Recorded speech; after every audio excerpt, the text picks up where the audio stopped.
Et là aussi, pour vous donner une image du projet d'Elixir, l'an prochain avec Samia, on va développer les significations profondes des rites fondamentaux. Que ce soit la shahada, la double shahada, le fait de prendre une qibla, pourquoi on commence par Allahu Akbar, pourquoi on descend les deux mains. Les postures, quand on est en sejda, il nous dit reposer sur 7. Le front, les deux mains, les deux genoux, les deux pieds. Quand on est en jalsa, sur 4. Pourquoi? Or, toute la question, elle est du pourquoi. Tant que dans sa vie, on n'est pas capable de répondre à des pourquoi, en soi, ça ne sert à rien. Je le fais, mais pourquoi? Je ne sais pas. Ça n'a pas de sens. Au moment où ça n'a pas de sens, c'est notre vie qui n'a pas de sens. Or, quand on est jeune, comme beaucoup d'entre vous qui êtes encore jeunes, on fait souvent l'erreur de se dire, bon, ça va, je suis encore en forme, je suis jeune, je suis bien, j'ai la vie devant moi. Qui nous garantit qu'on a la vie devant nous? Qui nous garantit qu'on a la vie devant nous? Qui nous garantit que la santé, je prendrai mon exemple où maintenant je suis à un âge où la santé, elle s'est effritée déjà pas mal. Oui, j'ai les souvenirs d'une époque où j'avais encore la culotte rouge là comme Superman. J'étais champion du monde. J'allais changer le monde, j'avais tout compris, etc. Comme la jeunesse, hein. Puis un beau jour, tout ça, ça s'écroule. Puis un beau jour, c'est des problèmes de santé. Puis un beau jour, c'est le poids de la vie. C'est avoir des responsabilités familiales, c'est un emploi, c'est faire tourner un budget, faire tourner une maison, c'est la boîte à lettres. Quand on est jeune, on y court, et puis quand on a un certain âge, on n'a plus envie de l'avoir, cette boîte à lettres.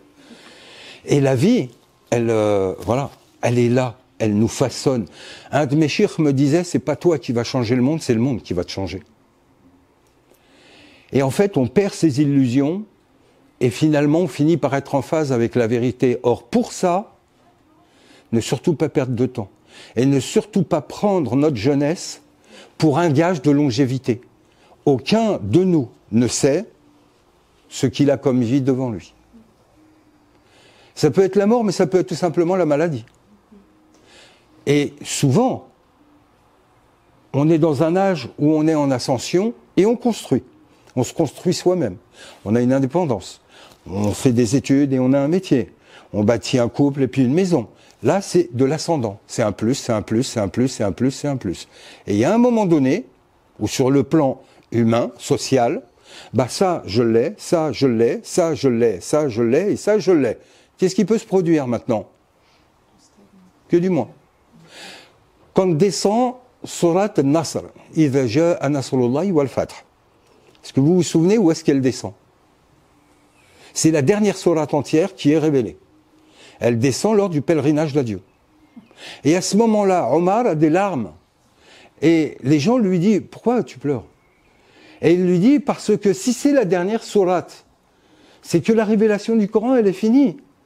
Et donc derrière, il y a quoi? Il y a le fameux verset qui est regardé comme le dernier, Al-Yawma akmaltu lakum dinukum. Et donc, c'est ce qu'il se dit. Si on a atteint l'apogée, que peut-il se produire? Un déclin. Et c'est ce qui se produit. Le prophète rentre, il meurt pas longtemps après. Qu'est-ce qui se produit? Ça pique vers le bas. Des compagnons qui ont vécu comme frères se déchirent. Ils sont pas d'accord. Ça aussi, c'est une thématique qu'on va développer sur les compagnons et à la mort du prophète. Il se passe quoi?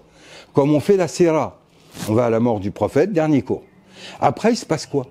Le prophète meurt, il se passe quoi? Allahumma salli ala Muhammadin wa ali Muhammad. Allahumma salli